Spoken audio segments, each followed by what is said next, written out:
Эрсдлийн төвшин өндөртэй ажлын байр гэдэг тодорхойлолтод хамрагдах хуц хамгийн гол эхний хүмүүс бол энэ хуваарь хөдөлмөр эрхэлж байгаа тэр зэс маяг бичил уурхаачтай байгаа байхгүй юу? Бидний хэлснээр нөгөө нинжа нар гэж ярьдаг. Тэгэхээр энэ хүмүүс чинь бол хамгийн их одоо амь насаараа хохирж үлддэг, амь насаараа дэнчин тавьсан ажил хийдэг. Ингээл нэг аргагүй эрхэмдэл нэг орлого олохын төлөө өстой нөгөө шар нар бороо хоногийн өнгөрөөж байгаа ийм усуд байж байгаа шүү дээ. Хамгийн их эрсдэл өндөртэй газрууд чинь ажиллаж байгаа улсууд байгаа байхгүй. Тэгэхээр энэ хүмүүсийг ер нь энэ хүмүүсийн одоо тэр ослоос сэргийлэх, амь наснаас нь сэргийлэх энэ чиглэлийн зохицуултууд одоо энэ хуулийн дээр орсон уу?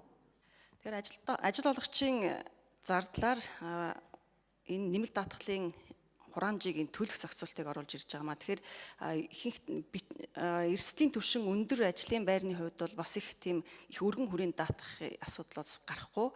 За миний түрүүний хэлдэг уулуурхай барилга, эрчим хүч хэмтийн энэ эрсдэлтэй ажлын байрнууд дээр бол эрсдлийн даатгалын үнэлгээ хийгдсэний үндсэн дээр ажил олгогч нь эрүүл мэнд, амь насны даатгал, нэмэлт даатгалд хамруулах ийм зохицуултыг хуулийн төсөл дээр тусгасан.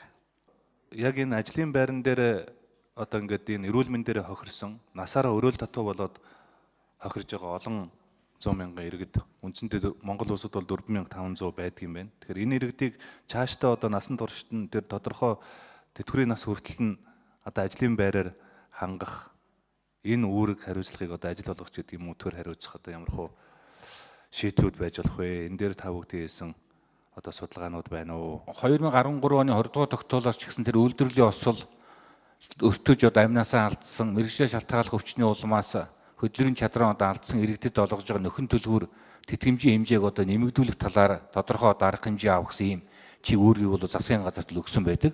За бид бол энэ асуудлыг судлаад өнөөдөр өргөн барьж байгаа хуулинд эрсдэл ихтэй ажлын байранд ажиллаж байгаа ажилтныг ажил олгогч нь амнаас эрүүл мэндийн даатгалд одоо заавал одоо даатгадаг бай.